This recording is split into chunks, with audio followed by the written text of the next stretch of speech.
how to add someone's story to your Instagram story. Hello everyone, welcome back to the channel. In this video today, I'll guide you through the steps on how you can share someone's Instagram story into your Instagram story.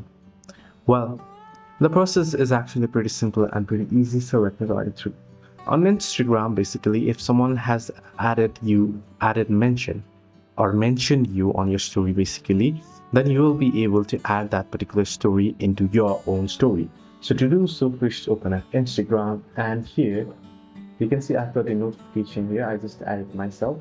So the notification one story mentions you. So if I open up this particular story, yeah, I'll get the option to add this to my story. If I tap on add to your story, then I'll be able to add it to my own story. So basically someone has to mention you, only then will you be able to share it to your own story. So this is how you can add someone's story to your story on Instagram. For this video helped you, to like and subscribe as well.